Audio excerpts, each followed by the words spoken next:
Sumikat ang mainit na araw sa abalang kalye ng Maynila habang inaayos ni Tala ang maliit na kariton ng taho.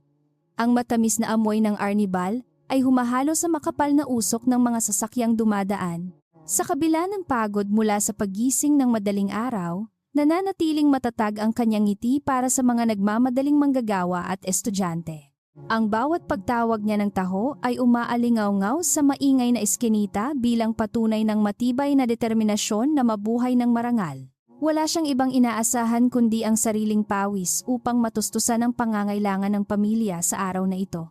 Mula sa hindi kalayuan, ay naglalakad ang isang matangkad na lalaki na palaging suot ang isang simpleng itim na jacket at sombrero. Siya si Mateo, ang tapat na parokyano na hindi kailanman lumiliban sa pagbili ng taho tuwing 8 ng umaga. Ang kanyang mga mata ay nagtataglay ng isang kakaiba at malalim na kapangyarihan na tila kayang bumasa sa bawat galaw ng mga tao sa paligid.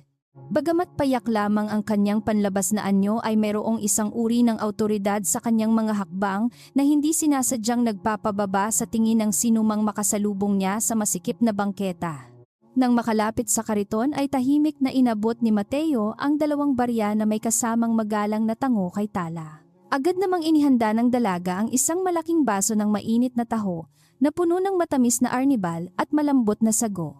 Habang naghihintay ay pasimpleng pinagmasdan ng binata ang mga galos sa kamay ni Tala na dulot ng araw-araw na pagbubuhat ng mabibigat na balde ng bakal. Isang lihim na galit ang mabilis na dumaan sa mga mata ng lalaki, ngunit mabilis din itong naglaho nang iabot na sa kanya ang mainit na inumin. Maraming salamat po sa inyong patuloy na pagtangkilik tuwing umaga, Ginoong Mateo, dahil malaking tulong ito sa aking araw-araw na kita. Masiglang bati ni Tala habang inaayos ang mga baso sa gilid ng kanyang maliit na kariton upang maghanda sa mga susunod na mamimili. Tipid ng ngiti lamang ang isinagot ni Mateo bago ito tumalikod at naglakad patungo sa isang madilim na sulok ng kalye kung saan maaari niyang bantayan ang buong paligid nang hindi napapansin. Mula sa kanyang pwesto ay malinaw niyang nakikita ang bawat taong lumalapit at nakikipag-usap sa masipag na nagtitinda. Biglang nagbago ang ihip ng hangin nang dumating ang 3 lalaking may malalaking katawan at punong-puno ng makapal na tattoo ang mga braso. Sila ang mga kinatatakutang tauhan ni Ramon na kilala sa pangingikil ng pera mula sa mga maliliit na negosyante sa buong palengke. Marahas na sinipa ng isa sa kanila ang isang bakanting upuan malapit kay Tala upang ipakita ang kanilang kapangyarihan at maghasik ng matinding takot. Natigil ang pagngiti ng dalaga at unti-unting napalitan ng kaba ang kanyang mukha nang mapagtanto ang tunay na pakay ng mga mapanganib na bisita. Oras na para magbayad ng buwis para sa linggong ito, kaya ilabas mo na ang kinita mo kung ayaw mong masira ang kariton mo. Magaspang at puno ng pagbabanta ang boses ng pinuno nilang si Carding habang nilalaro ang isang matalim na balisong sa kanyang maruming kamay. Nanginginig na kinuha ni Tala ang maliit na lalagyan ng barya na naglalaman lamang ng kakarampot na kinita niya mula pa kaninang madaling araw. Alam niyang hindi sasapat ang halagang ito upang matugunan ang pangingikil ng mga tauhan ni Ramon na laging naghahanap ng mas malaking halaga. Pasensya na po kayo, ngunit ito pa lamang ang aking kinikita ngayong umaga at kailangan ko pa pong bumili ng gamot para sa aking ina. Pagsusumamo ni Tala habang pilit na inilalapit ang ilang pirasong papel at barya sa kamay ng galit na si Carding. Isang malakas na tawa lamang ang itinugon ng lalaki bago marahas na hinawi ang kamay ng dalaga na naging sanhi ng pagtapon ng mga barya sa sementadong kalsada. Nanlaki ang mga mata ni Tala nang makitang gumulong ang kanyang pinaghirapang pera patungo sa maruming kanal habang patuloy na tumatawa. Mula sa madilim na eskinita ay nakita ni Mateo ang buong pangyayari at naramdaman niya ang matinding pag-init ng kanyang dugo sa galit. Hihakbang na sana siya patungo sa mga sindikato upang durugin ang mga ito nang biglang tumunog ang isang maliit na earpiece sa kanyang kanang tainga. Ang boses ng kanyang tapat na kanang kamay na si Elias ang mabilis na pumigil sa kanyang balak na paglantad ng tunay na pagkakilanlan. Pinayuhan siya ni Elias na wag munang gumawa ng marahas na hakbang dahil sinusundan pa nila ang malaking koneksyon ni Ramon sa sindikato. Huminga ng malalim si Mateo upang pakalmahin ang nag-aalab na damdamin at mahigpit na ikinuyom ang kanyang mga kamao sa loob ng bulsa. Naiintindihan niya ang sitwasyon, ngunit hindi niya maaaring hayaang saktan ng mga walang kwentang tauhan na ito ang inosenteng dalaga sa kanyang harapan. Mabilis niyang inikot ang kanyang paningin sa paligid upang maghanap ng anumang bagay na maaari niyang magamit bilang isang hindi napapansing sandata laban sa tatlong lalaki. Nakita niya ang isang maliit na batong kasing laki ng holen na nakapatong sa gilid ng isang basurahan sa kanyang tabi. Kinuha ni Mateo ang maliit na bato gamit ang dalawang daliri at tinuon ang matinding pansin sa binti ng pinuno ng mga sindikato. Sa isang mabilis at hindi makikitang galaw, ay pinitik niya ang bato ng may napakalakas na puwersa at perpektong katumpakan mula sa madilim na sulok. Tumama ang matigas na bato sa sensitibong nerbiyo sa likod ng tuhod ni Carding na agad nagdulot ng matinding sakit na tila kinuryente ang buong binti nito. Dahil sa biglaang pagkawala ng balanse ay napabagsak si Carding sa maruming semento at nabitawan ang matalim na balisong na hawak niya. Agad na naguluhan ang dalawa pang kasamahan nito at mabilis na tinulungang makatayo ang kanilang natumbang pinuno habang nagtataka kung ano ang nangyari. Sinisisi ni Carding ang madulas na aspalto habang nagmumura ng malutong at tinitingnan ang dumi na dumikit sa kanyang pantalon at braso. Kukunin na sana niya ang nahulog na balisong ngunit mabilis na natapakan ito ng isang matandang dumaan dahilan upang mas lalo siyang mainis. Napansin ng tatlo na nagsisimula ng dumami ang mga taong nakatingin sa kanila kaya minabuti nilang umatras muna upang maiwasan ang atensyon ng mga pulis na nagpapatrolya. Babalikan kita bukas ng umaga, kaya siguraduhin mong may nakahanda ng pera kung ayaw mong sunugin ko ang buong pwesto mo kasama ang iyong mga paninda. Matinding pananakot ni Carding habang ika-ikang naglalakad palayo kasama ang dalawa niyang tauhan na pilit na inaalalayan siya sa bawat masakit na hakbang. Napatulala na lamang si Tala sa nangyari at mabilis na pinulot ang mga nagkalat na barya mula sa maruming tubig ng kanal upang linisin. Hindi niya maunawaan kung bakit biglang nadapa ang lalaki, ngunit labis siyang nagpapasalamat sa pagkakataong iyon upang makatakas sa tiyak na kapahamakan. Mula sa malayo ay nanatiling tahimik si Mateo habang nakamasid sa bawat kilos ng nag-aapuhap na dalaga na maingat na naglilinis ng mga barya.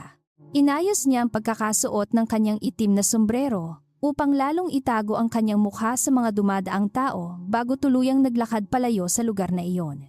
Ang kanyang presensya ay unti-unting naglaho sa makapal na ulap ng usok at dami ng mga taong abala sa paglalakad patungo sa kani-kanilang mga trabaho. Walang sino man ang nakapansin na ang simpleng lalaking iyon ay ang mismong nagligtas kay Tala mula sa malaking panganib. Kinabukasan ay mas maagang dumating si Tala sa kanyang pwesto upang maghanda ng mas maraming matamis na taho na umaasang tataas ang kanyang kikitain. Bitbit niya ang isang mabigat na pangamba sa kanyang puso na baka bumalik ang mga tauhan ni Ramon upang tuparin ang kanilang mga madugong banta.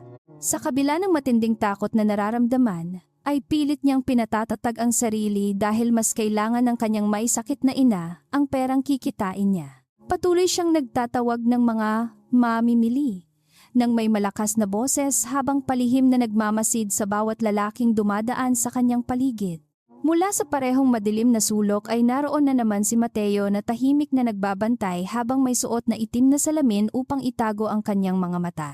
Sa pagkakataong ito ay hindi lamang siya nag-iisa dahil may dalawang tauhan ng kanyang kumpanya ang nakasibilyan na nakatayo sa magkabilang dulo ng kalye.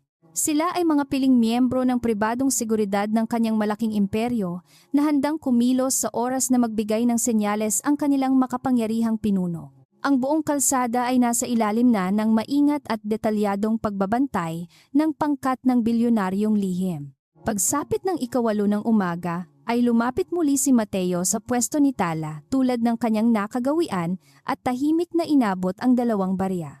Napangiti ng maluwag ang dalaga nang makita ang pamilyar na lalaking customer na laging nagbibigay sa kanya ng magandang simula sa bawat araw ng pagtitinda. Agad niyang inihanda ang masarap na inumin habang nagkukwento ng ilang mababaw na bagay upang pagaangin ang sitwasyon sa kabila ng matinding kaba sa kanyang dibdib. Pinakinggan lamang siya ni Mateo na may nakatagong interes sa bawat salitang lumalabas sa bibig ng masipag at inosenteng dalaga. Mabuti at hindi ka lumiliban sa pagpunta dito, Ginoong Mateo, dahil ikaw ang kauna-unahang nagpapaganda ng aking umaga sa pamamagitan ng iyong pagbili. Sabi ni Tala habang iniabot ang mainit na baso ng taho na puno ng malambot na sago at sapat na dami ng matamis na arnibal. Hindi alam ni Tala na ang simpleng lalaking kausap niya ay ang mismong nagmamay-ari ng malaking kumpanya na nakatayo sa likuran ng palengke. Tumango lamang si Mateo bago maingat na kinuha ang inumin at naglakad pabalik sa kanyang ligtas at madilim na pwesto sa gilid ng gusali. Eksaktong 10:00 ng umaga nang biglang magkaroon ng komosyon sa kabilang dulo ng kalsada na nagdulot ng malaking takot sa mga nagtitinda sa paligid. Muling dumating ang 3 tauhan ni Ramon na mas mukhang galit kaysa kahapon at nagtutulak ng mga inosenteng tao na humaharang sa kanilang daraanan. Si Carding na ngayoy medyo iika-ika pa rin ay nakatingin ng matalim patungo sa direksyon ng nag-iisang pwesto ni Tala sa gilid. Mabilis na itinago ng dalaga ang kanyang maliit na lalagyan ng pera habang nanginginig ang buong katawan sa tindi ng kaba at pag-aalala. Sana ay may inihanda ka ng malaking halaga ngayong araw. Dahil kung wala, ay asahan mong gagamitin ko ang balisong na ito sa mukha mo. Pasigaw na banta ni Carding habang muling nilalaro ang kanyang paboritong patalim malapit sa pisngi ng natatakot at naiiyak na nagtitinda ng taho. Pilit na umatras si Tala upang umiwas sa mapanganib na patalim habang humihingi ng tulong mula sa mga dumadaang tao na lalo namang umiiwas.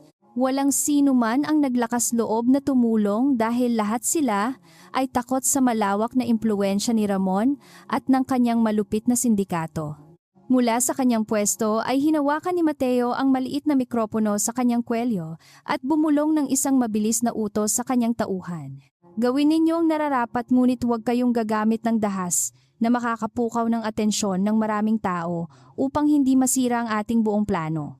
Tahimik na tumango ang 2 lalaking nakasibilyan mula sa kabilang kalsada bago nagsimulang maglakad nang mabilis patungo sa direksyon ng nagkakagulong grupo ni Carding. Nananatiling nakatingin si Mateo at handang tumalon upang iligtas si Tala kung sakaling may maling mangyari sa kanyang ipinag-utos na maingat na operasyon. Bago pa man maidampi ni Carding ang dulo ng kanyang balisong sa pisngi ni Tala, ay biglang may isang kamay na mahigpit na humawak sa braso nito. Isang matangkad na lalaking nakasuot ng simpleng t-shirt ang nakatayo sa kanyang likuran na mayroong malamig at nakakatakot na tingin sa kanyang mga mata. Pasensya na sa abala ngunit pinapatawag na kayo ng hepe sa kabilang kanto dahil may mahalagang bagay na kailangang ayusin tungkol sa inyong koleksyon ngayon. Seryosong pahayag ng tauhan ni Mateo habang dahan-dahang pinipilipit ang braso ni Carding na nagdulot ng labis na sakit. Binitawan ng wala sa oras ni Carding ang kanyang balisong habang nagpupumiglas upang makawala sa napakahigpit na hawak ng hindi kilalang matipunong lalaki sa kanyang likuran. Binalingan ng lalaki ang 2 pang tauhan ni Carding at binigyan sila ng isang seryosong tingin na tila nagbibigay babala na wag nang magtangkang lumaban pa. Kung ayaw ninyong magkaroon ng mas malaking problema ay sumunod na lamang kayo ng tahimik at iwanan ninyo ang babaeng ito na naghahanap buhay lamang. Walang nagawa ang 3 miyembro ng sindikato kundi ang sumunod dahil ramdam nila ang kakaibang lakas at seryosong awtoridad ng mga estrangherong dumating. Mabilis na lumayo ang 3 nanginginig na tauhan ni Ramon, habang mahigpit na binabantayan ng 2 matipunong lalaking nagpanggap bilang mga kinatawa ng isang mas mataas na samahan. Bumuntong hininga ng malalim si Tala, habang hawak-hawak ang kanyang dibdib at pasimpleng pinunasan ang malamig na pawis na namuo sa kanyang noo dahil sa matinding kaba. Hindi niya alam kung sino ang mga lalaking iyon na bigla na lamang sumulpot upang iligtas siya mula sa tiyak na panganib ngunit labis ang kanyang pasasalamat. Tumingin siya sa paligid upang maghanap ng kasagutan ngunit bumalik na sa normal ang abalang pamilihan. Nang masigurong ganap ng ligtas ang dalaga ay pasimpleng lumabas si Mateo mula sa pinagtataguan upang muling ipagpatuloy ang kanyang simpleng pagbili na tila walang nangyari. Lumapit siya sa kariton ni Tala na may maaliwalas na mukha at banayad ng ngiti upang iparamdam na nananatiling tahimik at payapa ang paligid sa kabila ng gulo. Magandang umaga muli, Tala. At maaari ba akong bumili ng isa pang baso ng taho dahil tila kulang pa ang matamis na pampagising ko ngayong araw? Mahinahon at pamilyar na tinig ni Mateo na nagbigay ng agarang ginhawa sa isipan ng dalaga. Napangiti ng malungkot si Tala bago mabilis na inihanda ang 2 baso ng inumin para sa kanyang pinakatapat na customer na nagpapagaan ng kanyang pakiramdam. Nako, Ginoong Mateo, mabuti na lamang at hindi mo inabutan ng gulo kanina dahil baka nadamay ka pa sa mga masasamang taong umaaligid dito sa aming pwesto. Masiglang sagot ng dalaga habang iniaabot ang mainit na baso na hindi nalalaman na ang lalaking nasa kanyang harapan ang mismong dahilan kung bakit siya nakaligtas. Tahimik na tinanggap ni Mateo ang inumin habang nagpaplano ng susunod na hakbang upang tuluyang durugin ang sindikato.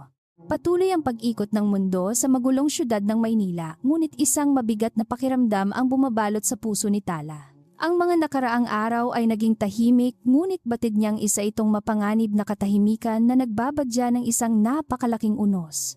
Maaga siyang naghanda ng kanyang panindang taho at maingat na inayos ang bawat baso sa kanyang maliit at luma ngunit malinis na kariton.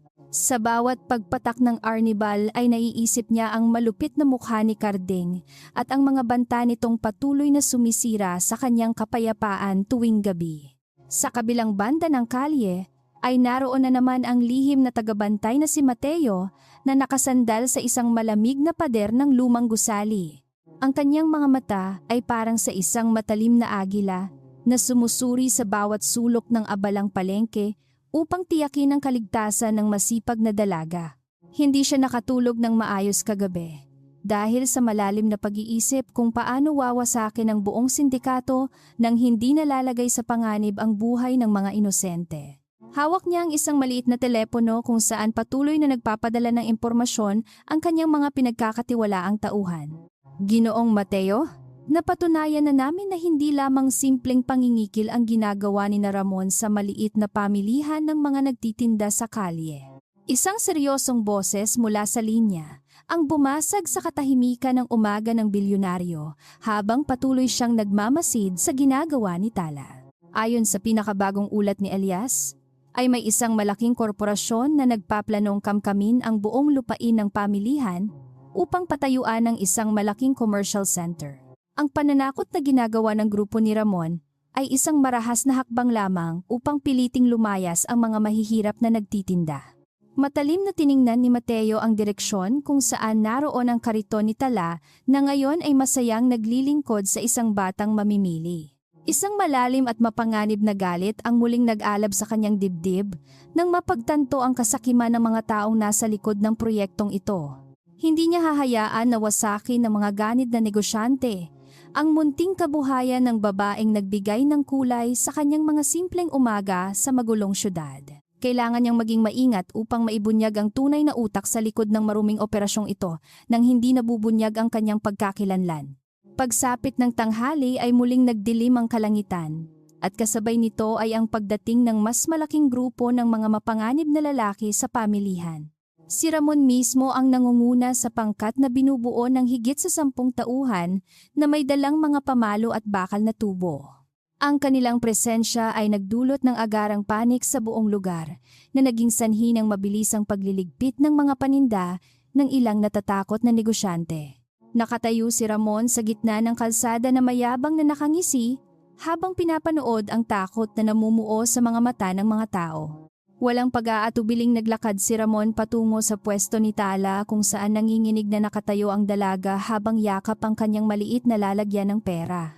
Nabalitaan ko na may mga nagmamarunong na estranghero ang humadlang sa aking mga tauhan kahapon kaya hindi natuloy ang aming pangongolekta sa iyong pwesto. Mapang-asar na pahayag ng malupit na pinuno habang inilalapit ang kanyang madilim na mukha sa natatakot at halos hindi makahingang nagtitinda ng taho. Ang kanyang masamang hininga na amoy alak ay lalong nagpadagdag sa kaba na nararamdaman ng kaawa-awang dalaga.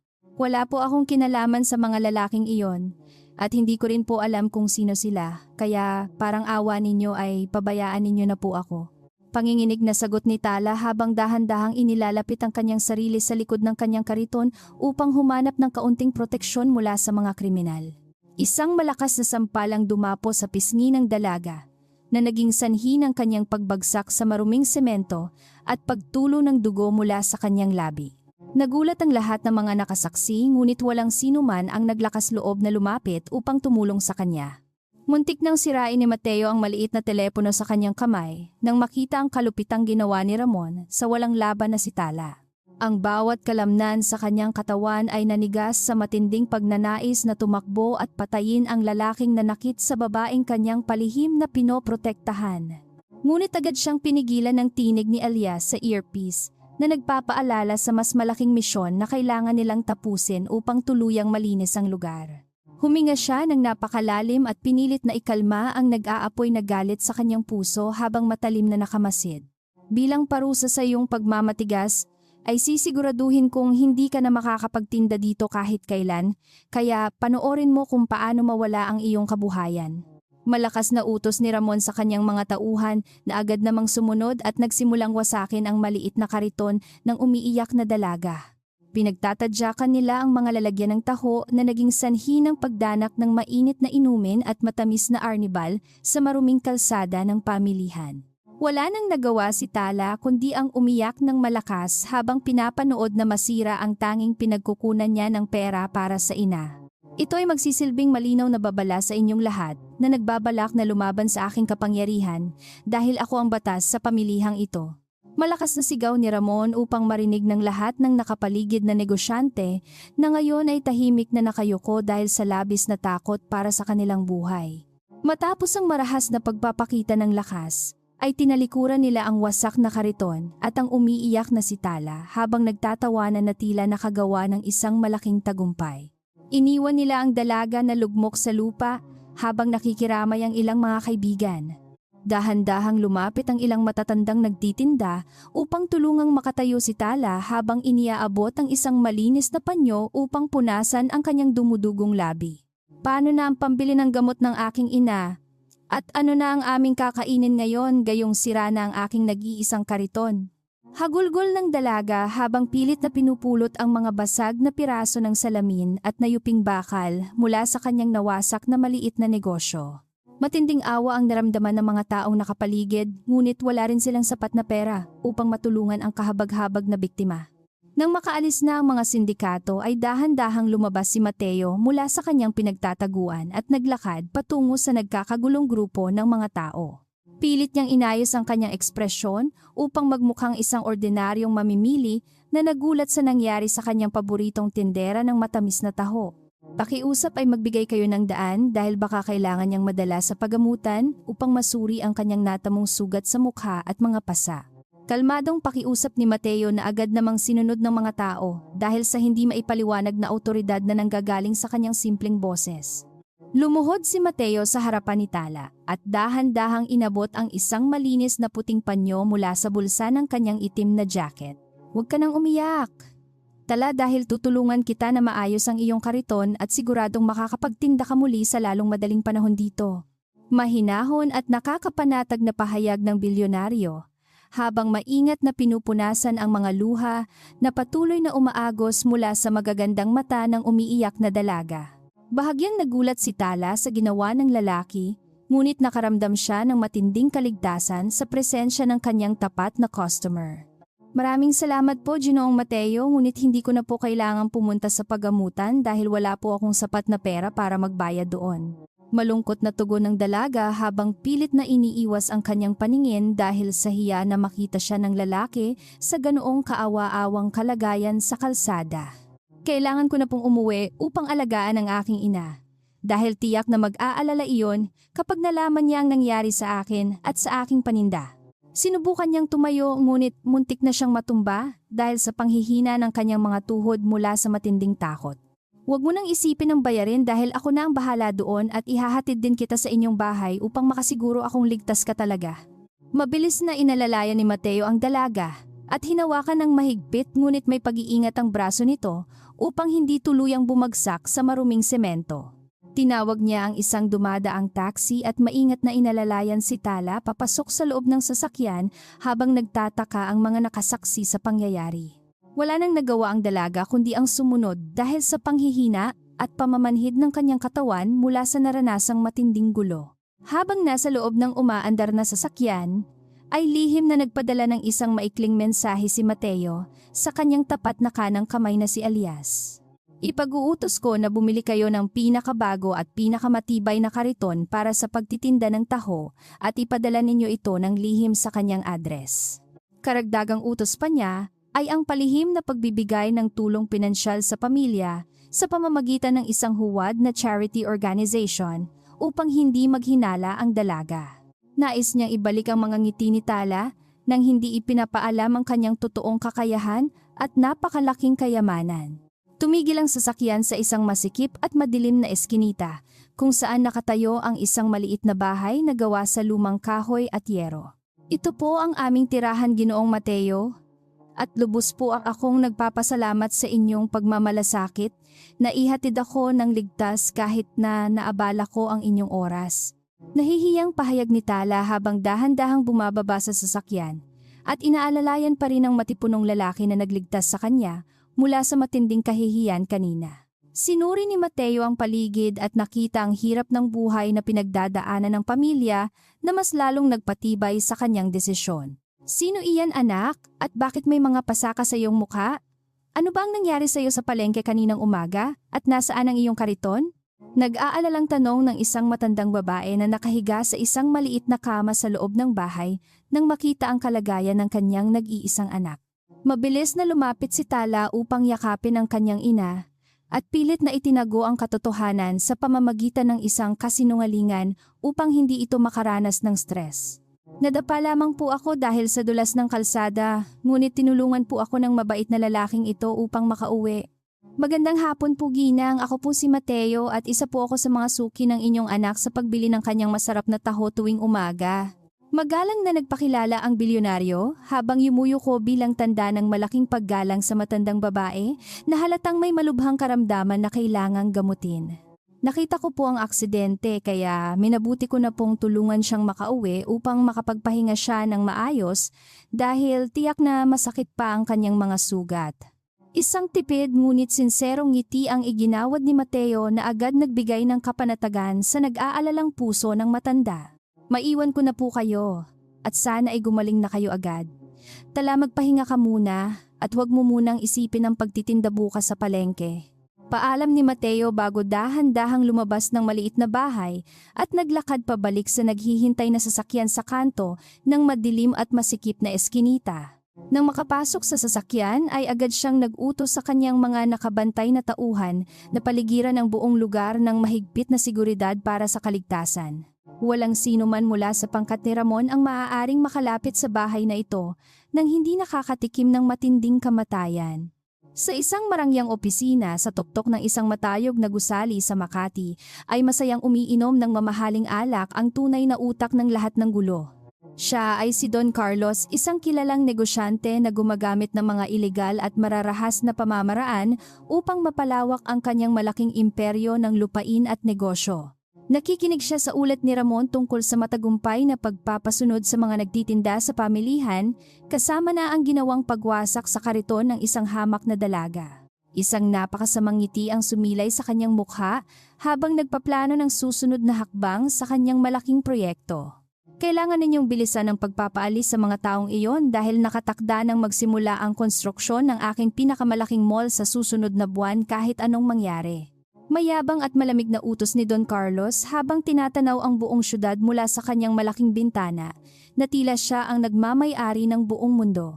Huwag kayong mag-atubiling gumamit ng mas matinding dahas kung kinakailangan dahil ako ang mag-aayos ng mga reklamo nila sa pamamagitan ng aking koneksyon sa pulisya. Wala siyang kamalay-malay na ang maliit na tindera na kanilang ginalaw ay nasa ilalim ng proteksyon ng isang halimaw. Nang gabing iyon ay nasa loob ng kanyang lihim na command center si Mateo habang pinapanood ang iba't ibang ulat mula sa kanyang magagaling na investigador. Lumabas na ang pangalan ni Don Carlos bilang pangunahing financier at protektor ng sindikato ni Ramon sa pamamagitan ng mga dummy corporations upang itago ang pera. Napatunayan din nila na maraming opisyal ng pamahalaan ang tumatanggap ng suhol mula sa matandang negosyante upang pumikit sa mga nagaganap na pang-aabuso sa mga mahihirap. Kumuyom ang kamao ni Mateo nang makita ang lawak ng korupsyon na sumisira sa buhay ng mga inosenteng tao tulad ni Tala. Kailangan nating ipunin ang lahat ng matibay na ebidensya bago tayo gumawa ng malaking hakbang dahil gusto kong makulong ang matandang iyon nang walang kalaban-laban. Seryoso at malamig na utos ni Mateo kay Elias na nakatayo sa kanyang tabi habang inaayos ang mga dokumentong magpapabagsak sa imperyo ni Don Carlos ng tuluyan. Gusto kong ihanda ninyo ang ating pinakamagaling na pangkat ng mga abogado at ang ating elite strike force para sa isang malaking operasyon na mangyayari sa lalong madaling panahon. Matatapos na ang paghahari-harian ng mga demonyong ito at sisiguraduhin kong magbabayad sila ng mahal sa kanilang kasamaan. Kinaumagahan ay nagising si Tala sa isang malakas na katok mula sa labas ng kanilang maliit na pintuan na nagdulot ng agarang takot sa kanyang puso. Nang buksan niya ito ay tumambad sa kanya ang isang napakalaki at makabagong kariton ng taho na gawa sa makintab na metal at matibay na salamin. May kasama pa itong isang malaking kahon na puno ng mga dekalidad na sangkap na gagamitin para sa paggawa ng maraming arnibal sago at masarap na taho. Isang maikling sulat ang nakadikit sa gilid na nagsasabing mula ito sa isang kilalang charitable institution na tumutulong sa mahihirap. Hindi makapaniwala ang dalaga sa magandang biyayang nasa kanyang harapan dahil tila sinagot agad ng langit ang kanyang mga dasal matapos ang nangyaring masalimuot na trahedya. Mabilis siyang pumasok sa loob upang ibalita ito sa kanyang ina na masayang lumuha dahil sa hindi inaasahang pagdating ng malaking tulong para sa kanilang magandang kabuhayan. Bagamat nagtataka kung paano nalaman ng institusyon ang kanilang problema, ay pinili niyang magpasalamat ng lubos sa sinumang mabuting tao na nagpadala ng tulong. May pag-asa na siyang makabalik sa pamilihan upang kumita ng pera para sa kanyang minamahal at maisakit na ina bukas. Kinabukasan ay masiglang inilabas ni Tala ang kanyang bagong kariton papunta sa pamilihan at ang kintab nito ay agad nakaakit ng maraming atensyon mula sa mga tao. Nagulat ang lahat ng kanyang mga kapwa nagtitinda dahil alam nilang nawasak ang kanyang lumang kagamitan kahapon lamang at wala siyang sapat na pera upang bumili.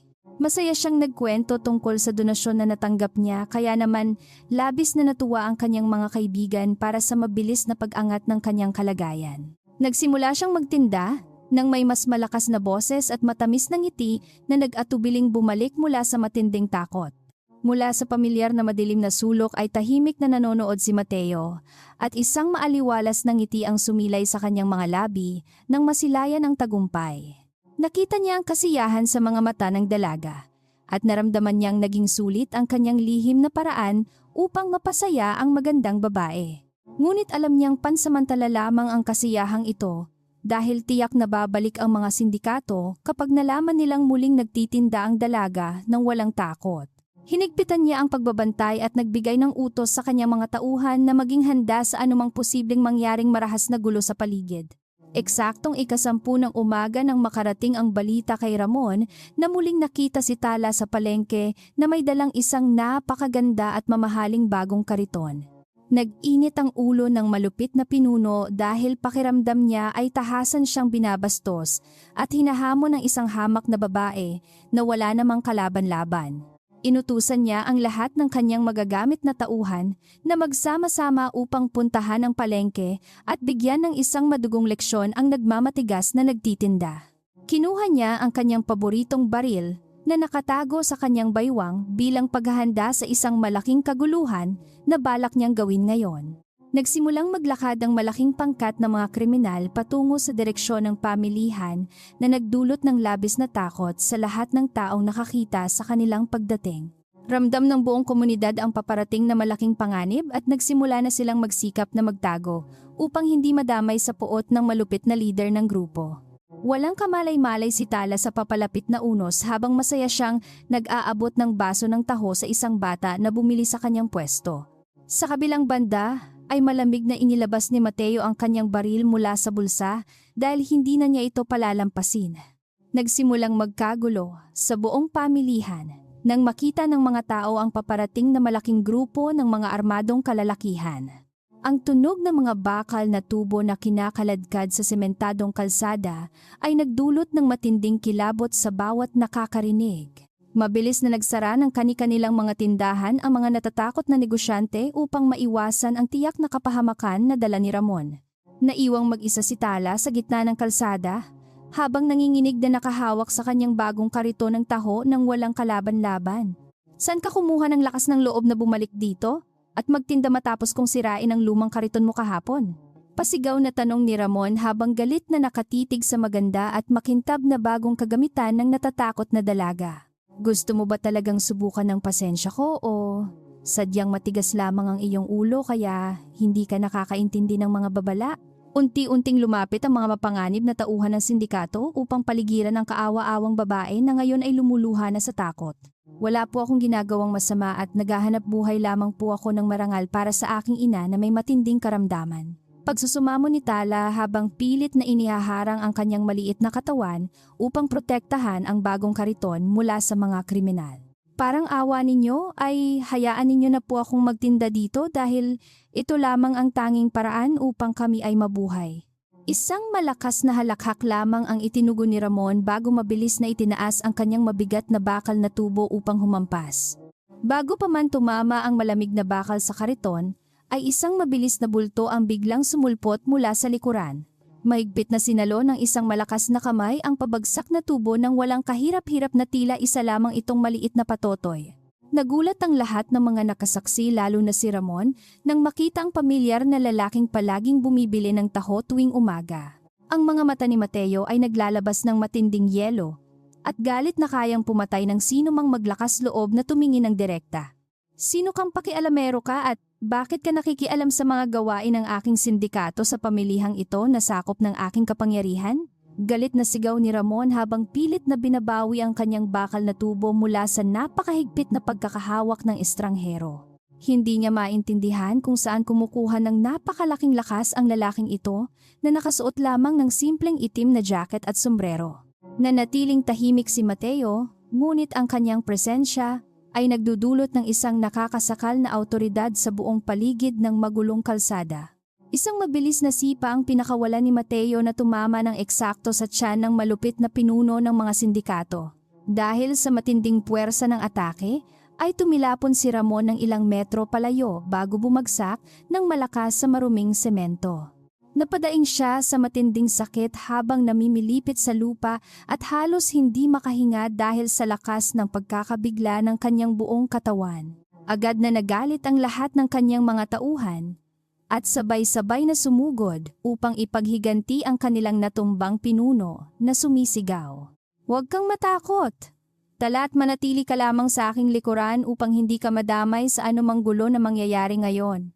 Mahinahon ngunit may diin na utos ni Mateo nang hindi man lang nililingon ang nanginginig na dalaga na nakatayo sa kanyang likod. Mabilis na inilabas ng mga kriminal ang kanilang mga dalang patalim at bakal na tubo habang sumusugod palapit sa nag-iisang matipunong lalaki. Sa halip na matakot, ay isang malamig na ngiti ang sumilay sa mga labi ng bilyonaryo na matagal nang naghihintay sa pagkakataong ito. Umiwas si Mateo sa unang atake ng isang lalaking may hawak na matalim na balisong na muntik nang tumama sa kanyang mukha. Sa isang mabilis na galaw ay hinawakan niya ang braso ng umatake at pinalipit ito ng napakalakas hanggang sa marinig ang pagkabali. Sumigaw sa matinding sakit ang kriminal bago tuluyang nawalan ng malay matapos makatanggap ng isang malakas na suntok sa kanyang panga. Hindi pa man nakakabawi ang iba, ay mabilis na gumalaw si Mateo patungo sa susunod na kalaban na may dalang mahabang pamalo.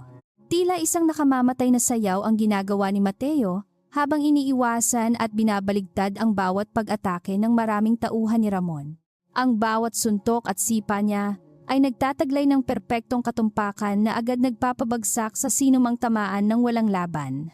Ginamit niya ang kanilang sariling mga sandata laban sa kanila, kaya naman unti-unting nabawasan ang bilang ng mga nakatayong miyembro ng sindikato.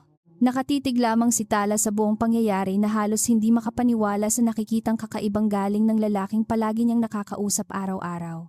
Patayin ninyo ang lalaking iyan at huwag ninyong hayaang makatakas ng buhay pagkatapos ng ginawa niyang paglapastangan sa aking pangalan. Malakas na utos ni Ramon habang pilit na bumabangon mula sa malamig na semento habang hawak ang kanyang sumasakit na tiyan.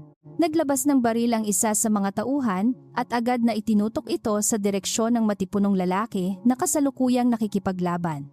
Nakita ito ni Tala kaya napasigaw siya ng napakalakas upang magbigay ng babala sa kanyang tagapagligtas mula sa napipintong malaking panganib. Bago pa man maikasa ng kriminal ang baril, ay may isang mabilis na kutsilyo ang lumipad mula sa isang madilim na sulok. Tumama ito sa kamay ng kalaban na nagdulot ng agarang pagkabitaw sa mapanganib na sandata na agad nahulog sa maruming kalsada. Mula sa magkabilang dulo ng pamilihan ay mabilis na lumabas ang 10 tauhan ni Mateo na nakasuot ng itim na damit at armando. Mabilis nilang pinaligiran ang lugar upang protektahan ang kanilang makapangyarihang pinuno at pigilan ang sinumang magtangkang tumakas mula sa nagaganap na labanan. "Huwag kayong makialam sa laban na ito. dahil gusto kong turuan ng leksyon ang mga walang kwentang taong ito gamit ang aking kamay. Malamig na utos ni Mateo sa kanyang mga tauhan na agad namang sumunod at umatras, ngunit nanatiling nakabantay sa buong paligid. Muling humarap si Mateo sa natitirang mga miyembro ng sindikato, na ngayon ay nanginginig na sa matinding takot dahil sa mga bagong dating. Wala na silang lakas ng loob na lumaban dahil alam nilang hindi sila mananalo sa isang mas malaki at mas malakas na puwersa. Tuluyan nang nanghina ang tuhod ni Ramon nang makita ang dami ng mga tauhan na nakapaligid sa kanila at nagbabantay sa bawat kilos. Naisip niyang tumakas ngunit agad siyang hinarang ng dalawang matipunong lalaki na may nakakatakot na tingin at handang pumatay anumang oras. Lumapit ng dahan-dahan si Mateo patungo sa nakaluhod na pinuno ng mga sindikato habang inaayos ang nagusot na bahagi ng kanyang itim na jacket. Ang bawat hakbang niya ay tila tunog ng kamatayan na umaalingaw-ngaw sa tahimik na palengke na puno ng labis na takot. Sinabi ko na sa iyo kahapon na huwag mo nang guguluhin ang babaeng ito ngunit sadyang hindi ka marunong makinig sa mabuting pakiusap. Malamig na pahayag ni Mateo habang nakatingin ng diretso sa mga mata ni Ramon na ngayon ay puno ng matinding pagsisisi. Ngayon ay kailangan mong pagbayaran ang bawat luha na pumatak mula sa kanyang mga mata at ang lahat ng takot na iyong idinulot. Isang malakas na suntok muli ang dumapo sa mukha ni Ramon na naging sanhi ng pagkabasag ng kanyang ilong at pagdanak ng dugo. Parang awa mo na po ay patawarin mo na ako dahil napag-utusan lamang po ako ng aking amo na paalisin ang mga nagtitinda dito. Pagsusumamo ni Ramon habang patuloy na umaagos ang masaganang dugo mula sa kanyang mukha patungo sa kanyang maruming damit at sa kalsada. Handa po akong sabihin ang lahat ng impormasyon tungkol sa kanyang mga maruming plano, wag niyo lamang po akong patayin ngayon. Pinilit niyang humawak sa sapatos ni Mateo bilang tanda ng kanyang buong pagpapakumbaba at pagtanggap ng ganap na pagkatalo sa labanang ito. Hindi ko kailangan ng iyong impormasyon dahil matagal ko nang alam na si Don Carlos ang tunay na nag-uutos sa inyong lahat. Nagulat ng labis si Ramon nang marinig ang pangalan ng kanyang makapangyarihang amo mula sa bibig ng isang tila ordinaryong lalaki. Dahil sa ginawa mong pananakit sa babaeng ito ay sisiguraduhin kong mabubulok ka sa loob ng kulungan sa buong buhay mo. Nagbigay ng isang mabilis na senyales si Mateo sa kanyang mga tauhan na agad lumapit upang pusasan ng dugo ang pinuno ng mga kriminal. Dali-daling binuhat ng mga nakaitim na lalaki ang lahat ng sugatang tauhan ni Ramon upang isakay sa mga naghihintay na madilim na sasakyan. Nilinis nila ang buong lugar sa loob lamang ng ilang minuto nang walang iniiwan na anumang bakas ng naganap na marahas na labanan. Tahimik na pinapanood ni Tala ang lahat ng nangyayari, habang patuloy pa ring bumibilis ang tibok ng kanyang puso dahil sa matinding pagkabigla. Hindi niya maintindihan kung ano ang tunay na nangyayari at kung sino talaga ang lalaking matagal na niyang kilala bilang isang simpleng customer. Nang mawala na ang lahat ng mga kriminal ay dahan-dahang lumingon si Mateo kay Tala na nakatayo pa rin sa likod ng kariton. Ligtas ka na ngayon at wala na ang mga taong patuloy na nananakot sa iyo sa pamilihang ito kaya maaari ka nang kumalma. Mahinahon at malambing na tinig ni Mateo na tila nagbago ng mabilis kumpara sa malamig at nakakatakot na boses niya kanina habang nakikipaglaban. Dahan-dahan siyang lumapit upang tingnan kung may natamong sugat ang nag-iisang babaeng nagpapatibok ng kanyang malamig na puso sa mahabang panahon. Sino ka ba talaga, Ginoong Mateo? At bakit napakarami mong kasamahan na armado ng matataas na kalibre ng nakakatakot na baril kanina? Nanginginig na tanong ni Tala habang umaatras ng bahagya dahil hindi niya alam kung dapat ba siyang matakot o magpasalamat sa lalaki. Hindi ako naniniwala na isa ka lamang simpleng mamimili ng taho dahil sa ipinakita mong kakaibang lakas at matinding kapangyarihan laban sa kanila. Pilit niyang hinahanap ang katotohanan sa mga mata ng bilyonaryo na matagal nang nagkukubli ng kanyang tunay na pagkatao at malawak na impluensya. Huwag mo munang alalahanin kung sino ako sa ngayon dahil ang pinakamahalaga ay nasa ligtas ka ng kalagayan at malayo sa kapahamakan. Pilit na iniwas ni Mateo ang pagsagot ng direkta upang hindi tuluyang mabulabog ang isipan ng inosenteng dalaga sa mga panahong ito. Dadating din ang tamang araw na ipapaliwanag ko sa iyo ang lahat ngunit kailangan muna nating tapusin ang malaking problemang ito. Kinuha niya ang isang malinis na panyo mula sa kanyang bulsa at iniabot ito sa dalaga upang ipamunas sa pawisang noo. Maraming salamat sa pagliligtas mo sa aking buhay kanina kahit na alam kong nalagay din sa matinding panganib ang iyong sarili. Kinuha ni Tala ang panyo nang may pag-aalinlangan, ngunit naramdaman niya ang sinseridad sa bawat kilos at salita ng matipunong lalaki. Hindi ko na alam kung paano ko mababayaran ang lahat ng utang na loob na ibinigay mo sa akin at sa aking ina. Isang tipid na ngiti lamang ang isinagot ni Mateo bago nag-umpisang maglakad palayo patungo sa kanyang naghihintay na tahimik na sasakyan. Sa pag-alis ng lalaki ay dumating naman ang mga awtoridad at ilang ambulansya upang suriin ang kalagayan ng pamilihan at mga tao. Bagamat nagulat ang mga pulis dahil wala na silang nadat ng gulo, ay tiniyak nila ang kaligtasan ng lahat ng mga nagtitinda doon. Bumalik ang mga kapwa negosyante ni Tala upang kamustahin siya at ipagdiwang ang pagkawala ng mga sindikatong matagal nang nagpapahirap sa kanila. Ramdam ng buong komunidad ang isang bagong simula at labis silang nagpasalamat sa hindi kilalang bayani na nagligtas sa buong pamilihan. Pag-uwi ni Tala sa kanilang maliit na bahay ay hindi mawaglit sa kanyang isipan ang matapang na mukha ng kanyang tagapagligtas. Ang bawat galaw ni Mateo habang nakikipaglaban ay paulit-ulit na naglalaro sa kanyang alaala at nagdudulot ng kakaibang kaba sa kanyang dibdib. Naisip niya ang posibilidad na ang lalaking ito din ang nagpadala ng bago niyang kariton upang makatulong sa pagpapagamot ng kanyang ina. Patuloy siyang nagdarasal na sana ay muli silang magkita sa susunod na araw upang makapagpasalamat ng lubos para sa lahat ng tulong nito. Samantala sa loob ng isang madilim at nakakatakot na bodega, ay nakagapos si Ramon habang nanginginig sa matinding takot at lamig. Nakapaligid sa kanya ang maraming tauhan ni Mateo na handang kumuha ng lahat ng impormasyon na kakailanganin nila laban kay Don Carlos. Bumukas ang malaking bakal na pinto at iniluwa nito ang nakakatakot na bulto ng bilyonaryo na may hawak na isang manipis na folder. Nagsimula na ang tunay na investigasyon at walang makakatakas sa matalim na pagtingin ng galit na bilyonaryong nagmamay-ari ng malaking imperyo. Sabihin mo sa akin ang lahat ng lokasyon kung saan itinatago ng iyong amo ang mga ilegal na armas at maruming pera. Malamig na utos ni Mateo habang nakatitig ng masama sa dugo ang pinuno na pilit na iniiwas ang kanyang nanlalabong mga mata. Kung sasabihin mo ang buong katotohanan, ay sisiguraduhin kong magkakaroon ka ng maayos na buhay sa loob ng masikip na kulungan. Ngunit kung magmamatigas ka, ay asahan mong ito na ang huling araw na masisilayan mo ang liwanag ng araw sa buong buhay mo. Dahil sa labis na pagkasindak, ay walang pag-aatubiling inamin ni Ramon ang lahat ng sikreto at maruming gawain ng kanyang makapangyarihang amo. Binanggit niya ang mga pangalan ng matataas na opisyal na kasabwat sa proyekto at ang mga lugar na ginagamit para sa operasyon. Maingat na inilista ni Elias ang lahat ng impormasyon na naging mahalagang bahagi ng kanilang malaking plano upang pabagsakin ang kalaban. Isang matagumpay na ngiti ang sumilay sa mga labi ni Mateo dahil sa wakas ay hawak na niya ang kahinaan ng matandang negosyante. Ihanda ninyo ang lahat ng ating puwersa dahil bukas ng gabi ay susugurin natin ang mismong mansyon ni Don Carlos ng walang babala. Seryosong utos ni Mateo bago tinalikuran ang nakagapos na kriminal upang lumabas at huminga ng sariwang hangin sa labas ng malamig na bodega. Tumingala siya sa kalangitan at inisip ang tahimik na ngiti ng magandang nagtitinda ng taho na nagbigay ng kulay sa kanyang malamig na buhay.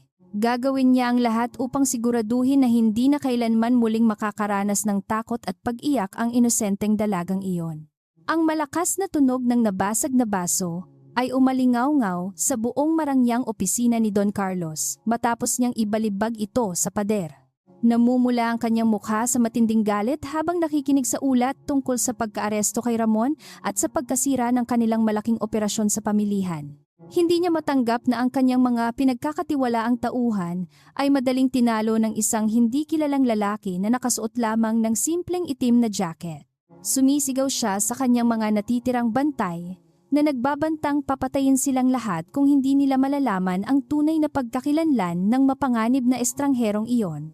Mula sa madilim na sulok ng silid ay lumabas si Victor, ang kanyang pinakakinatatakutang kanang kamay na kilala sa pagiging walang awang mamamatay tao ng sindikato. Tahimik niyang pinulot ang isang piraso ng basag na salamin habang nakangisi na tila nasisiyahan sa matinding galit na ipinapakita ng kanyang makapangyarihang amo. Kalma lamang kayo, Don Carlos. Dahil aayusin ko ang malaking problemang ito bago pa man sumikat ang araw bukas nang walang iniiwang anumang bakas ng dugo. Pangako ng malupit na binata habang pinaglalaruan ang matalim na salamin na nagpapakita ng kanyang kahandaan na pumatay para lamang makuha ang gusto ng amo. Gusto kong hulihin mo ang babaeng nagtitinda ng taho ng buhay dahil siya ang gagamitin nating pain upang palabasin ang lalaking sumira sa aking plano. Utos ni Don Carlos habang humihit-hit ng mamahaling tabako upang pakalmahin ang kanyang sarili mula sa matinding inis na nararamdaman niya sa mga oras na ito. Kapag nagpakita na ang magaling na bayaning iyon ay gusto kong pahirapan mo siya ng husto bago mo tapusin ang kanyang buhay sa harap ng babae. Tumango lamang si Victor bilang pagsang-ayon bago mabilis na lumabas ng opisina upang ihanda ang kanyang pinakamagaling na pangkat para sa misyon. Kinabukasan ay nanatili lamang sa loob ng kanilang maliit na bahay si Tala dahil sa matinding pangamba na nararamdaman niya mula sa mga nangyari kahapon. Minabuti niyang alagaan na lamang muna ang kanyang maisakit na ina habang pinag-iisipan kung paano niya maipagpapatuloy ang kanyang pagtitinda nang walang takot sa puso. Habang nagpupunas ng mainit na tuwalya sa noo ng kanyang ina, ay hindi niya maiwasang alalahanin ang nakakatakot ngunit ligtas na presensya ng kanyang tagapagligtas. Napakaraming katanungan ang naglalaro sa kanyang isipan tungkol sa tunay na pagkatao ni Mateo at kung bakit napakalakas ng impluwensya nito sa magulong lugar na iyon. Paminsan-minsan ay sumisilip siya sa siwang ng kanilang lumang bintana upang tingnan ang makintab na bagong kariton na nakaparada sa labas ng kanilang maliit na pintuan. Labis ang kanyang pasasalamat sa hindi kilalang organisasyon na nagbigay nito ngunit may malakas siyang kutob na ang bilyonaryong nagligtas sa kanya ang nasa likod nito. Nagdarasal siya ng taimtim na sana ay nasa maayos na kalagayan si Mateo at hindi ito napahamak dahil sa ginawang pagtatanggol sa isang hamak na tulad niya. Pinilit niyang pakalmahin ang kanyang sarili at nagpa siyang magluto ng masarap na lugaw para sa tanghalian nilang mag-ina upang makabawi ng lakas. Sa loob ng isang mahigpit at lihim na pasilidad ay abala si Mateo sa pag-aaral ng malaking mapa ng mansyon ni Don Carlos na nakapaskil sa pader.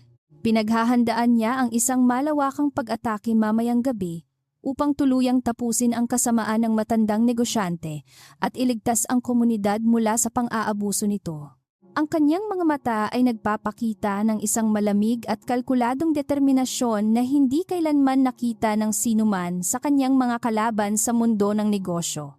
Maingat niyang pinaplano ang bawat galaw ng kanyang elite strike force upang matiyak na walang sinumang inosente ang madadamay sa nakatakdang madugong labanan. Biglang bumukas ang pintuan at pumasok si Elias na may dalang isang masamang balita na agad nagpabago sa kalmadong atmosfera sa loob ng lihim na silid. Ginoong Mateo, may nadetect ang ating mga tauhan na kakaibang galaw mula sa pangkat ni Victor na papalabas ng mansyon gamit ang 3 itim na sasakyan. Ayon sa ating intelligence ay papunta sila sa direksyon ng tirahan ni Tala at mukhang may balak silang masama laban sa inosenteng nagtitinda ng taho. Ang balitang ito ay tila isang malakas na bomba na sumabog sa isipan ng bilyonaryo na agad nagpabagsak sa kanyang maingat na pagpipigil sa sarili. Sa isang iglap ay naglaho ang kalmado at nag-iisip na bilyonaryo na napalitan ng isang mapanganib na halimaw na uhaw sa dugo ng kanyang mga kalaban. Ihanda ninyo ang lahat ng sasakyan at ang pinakamabilis na pangkat dahil kailangan nating makarating sa bahay ni Tala bago pa makagawa ng hakbang ang mga demonyo. Malakas na sigaw ni Mateo habang mabilis na isinusuot ang kanyang bulletproof vest at kinukuha ang kanyang paboritong baril na matagal na niyang hindi ginagamit. Walang pag-aalinlangang sumunod si Elias at agad nag-utos sa buong kampo na maghanda para sa isang misyon na hindi inaasahang mangyayari ng maaga. Sa kabilang banda ay tahimik na kumakain ng lugaw si Tala nang biglang may umalingaw na malakas na kalabog mula sa labas ng kanilang lumang pintuan. Bago pa man siya makatayo upang tingnan kung sino ang nasa labas, ay puwersahang sinira ang kahoy na pinto at pumasok ang 5 lalaking nakasuot ng maskara. Napasigaw ng napakalakas ang kanyang ina dahil sa matinding gulat at takot nang makita ang mga armadong kalalakihan na naghahasik ng lagim sa loob ng kanilang bahay. Mabilis na niyakap ni Tala ang nanginginig na ina upang protektahan ito habang matapang na hinarap ang mga mapanganib na nanghihimasok sa kanilang tahimik na tahanan. Isang lalaking may nakakatakot na peklat sa muka ang pumasok na tila naiinis sa maliit at masikip na espasyo ng lumang bahay ng mag-ina sa eskinita. Siya si Victor na walang pusong tiningnan ang umiiyak na si Tala bago marahas na hinawakan ang mahabang buhok nito at hinila patayo ng walang kaabog-abog. Huwag kayong mag-ingay. Kung ayaw ninyong magkasabog-sabog ang inyong mga utak dito mismo sa loob ng inyong maruming bahay. Malamig na banta ng malupit na kriminal habang itinututok ang baril sa ulo ng matandang babae na halos mawalan na ng malay dahil sa sobrang kaba. Parang awa ninyo ay, huwag ninyong saktan ang aking ina at sasama ako sa inyo ng tahimik kung iyon ang inyong nais mula sa akin ngayon. Pagmamakaawa ni Tala habang umiiyak at pilit na kinakalma ang sarili upang hindi tuluyang mabaril ni Victor ang kanyang nag-iisang magulang na nakahiga sa kama. Wala naman kaming pera na maibibigay sa inyo. Kaya mangyari po ay kunin ninyo na lamang ang aking bagong kariton sa labas at iwan ninyo na kami. Isang masamang ngiti lamang ang sumilay sa labi ni Victor bago malakas na sinampal ang dalaga na naging sanhi ng pagkahulog nito sa maruming sahig. Hindi namin kailangan ng iyong walang kwentang kariton dahil ikaw mismo ang aming kailangan upang singilin ang malaking utang ng iyong palaban na lalaking tagapagligtas. Pasigaw na utos ni Victor sa kanyang mga tauhan na agad namang binuhat ang nagpupumiglas na dalaga palabas ng pinto patungo sa naghihintay na itim na sasakyan. Wala nang nagawa si Tala kundi ang umiyak ng tahimik habang pinipilit na huwag lumingon sa kanyang sumisigaw na ina upang hindi ito lalong mag-alala. Agad na pinaharurot ng mga kriminal ang sasakyan palayo sa lugar na iyon na nag-iwan ng matinding hinagpis sa puso ng matandang naiwan.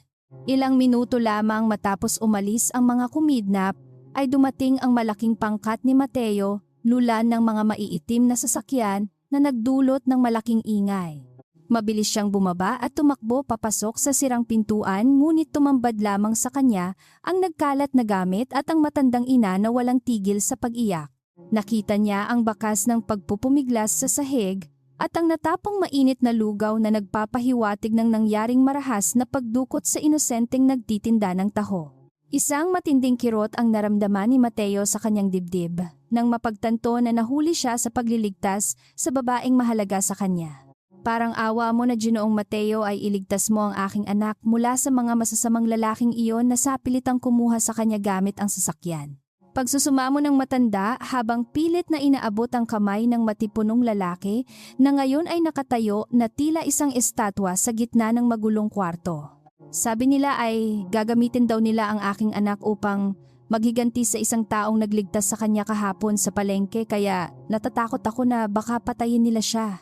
Halos hindi na makahinga ang matanda sa sobrang pag-iyak kaya agad na nag-utos si Mateo na dalhin ito sa pinakamalapit at pinakaligtas na pribadong ospital.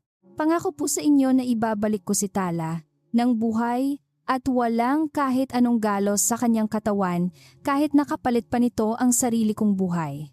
Seryosong pahayag ni Mateo habang inaalalayan ang matanda papunta sa kanyang mga tauhan na maingat na nag-asikaso sa mahinang kalagayan ng ina ng dalaga. Pagtalikod niya ay tuluyan nang nawala ang anumang bakas ng pagkaawa sa kanyang mga mata at napalitan ito ng matinding apoy ng paghihiganti at puot.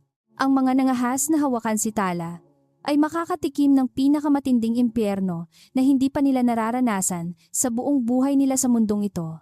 Pumasok si Mateo sa loob ng kanyang armored SUV at tahimik na umupo habang hinihintay ang ulat mula sa kanyang magagaling na investigador na nakakalat sa buong lungsod. Elias, gusto kong ipunin mo ang lahat ng ating puwersa ngayon din at ihanda ninyo ang mga pinakamalakas nating armas para sa isang napakalaking digmaan. Malamig at nakakatakot na utos ng bilyonaryo na nagpataas ng balahibo sa lahat ng kanyang mga tauhang nakikinig sa loob ng sasakyan at sa kabilang linya. Wala na akong pakialam kung masira ang buong syudad na ito, basta't makuha natin ang dalaga at mapatay ang lahat ng tauhan ni Don Carlos. Kinuha niya ang isa pa niyang telepono at tinawagan ng hepe ng formal na kapulisan na matagal na niyang sinusuportahan sa pamamagitan ng kanyang malaking impluwensya at pera. Gusto kong alisin mo ang lahat ng nagpapatrulyang pulis sa buong nasasakupan ni Don Carlos ngayong gabi dahil ayaw kong may hahadlang sa aking gagawing paglilinis. Madiin at punong-puno ng autoridad na utos ni Mateo na agad namang sinang-ayunan ng nakataas na opisyal na takot na mawalan ng pabor mula sa makapangyarihang bilyonaryo. Hawak niya ang batas sa kanyang mga kamay at gagamitin niya ito upang bigyan ng hustisya ang inosenteng dalaga na naging biktima ng kasakiman ng iba. Habang nangyayari ang malaking paghahanda ay nakapiring naman si Tala sa loob ng madilim na sasakyan habang nakatali ng mahigpit ang kanyang magkabilang kamay at paa. Takot na takot siya at patuloy na nanginginig ang buong katawan, ngunit pilit niyang inaalala ang matapang na mukha ni Mateo upang bigyan ng lakas ang sarili. Naisip niya na kung kinaya ng lalaking iyon na harapin ang maraming kriminal ng mag-isa, ay dapat din siyang maging matapang para sa kanyang sariling buhay. Nagdarasal siya ng tahimik na sana ay hindi sumunod si Mateo sa bitag dahil alam niyang ito ang pangunahing layunin ng mga dumukot sa kanya. Huminto ang sasakyan sa isang inabandonang pabrika sa labas ng lungsod, na mahigpit na binabantayan ng napakaraming armadong tauhan ng malaking sindikato ni Don Carlos. Marahas na hinila ni Victor si Tala palabas ng sasakyan at kinaladkad papasok sa loob ng malamig at madilim na pasilidad ng walang anumang pag-iingat o awa. Itinali siya sa isang matigas na silya sa gitna ng malaking kwarto habang tinanggal ang piring sa kanyang mga mata upang makita niya ang nakakatakot na kapaligiran. Nakapaligid sa kanya ang 12 ng mga kriminal na may hawak na matataas na kalibre ng baril na naghihintay lamang ng utos upang pumatay. Makalipas ang ilang minuto ay dumating si Don Carlos na mayabang na naglalakad palapit sa nakataling dalaga habang tinitingnan ito ng may pandidiri at panghahamak. Ito ba ang hamak na babaeng naging dahilan kung bakit nasira ang aking malaking operasyon sa pamilihan at nahuli ang isa sa aking magagaling na pinuno? Mapang-asar na tanong ng matandang negosyante bago inilabas ang telepono ng dalaga mula sa bulsa nito upang hanapin ang huling numerong tinawagan sa mga nakaraang araw. Tatawagan ko ang iyong bayani upang makita natin kung hanggang saan ang tapang na kaya niyang ipagmalaki sa harap ng aking buong hukbo ng mga armadong sundalo. Sa loob ng mabilis na umaandar na SUV ay tumunog ang telepono ni Mateo at agad nag-init ang kanyang dugo nang makita ang pangalan ni Tala sa screen. Sinagot niya ito ng tahimik at narinig niya ang malakas na tawa ng isang matandang lalaki na puno ng pagmamayabang at walang basehang kumpiyansa sa sarili. Kung gusto mong makita ng buhay ang magandang babaeng ito, ay pumunta ka ng mag-isa sa inabandonang pabrika sa dulo ng kalsada sa loob ng 1 oras. Banta ni Don Carlos na naniniwalang hawak na niya ang kahinaan ng lalaking sumisira sa kanyang mga plano nang walang kamalay-malay sa tunay na kapangyarihan nito. Kapag nagdala ka ng mga pulis o anumang tulong, ay sisiguraduhin kong babalatan ko ng buhay ang babaeng ito bago ko siya ipakain sa mga aso sa labas. Dugtong pa ng malupit na negosyante habang nakangisi kay Tala na patuloy sa pag-iyak dahil sa sobrang takot na mamatay at hindi na makita ang kanyang ina. Hihintayin ko ang pagdating mo bayani at asahan mong hindi ka na makakalabas ng buhay sa lugar na ito kapag tumuntong ka sa aking teritoryo mamaya.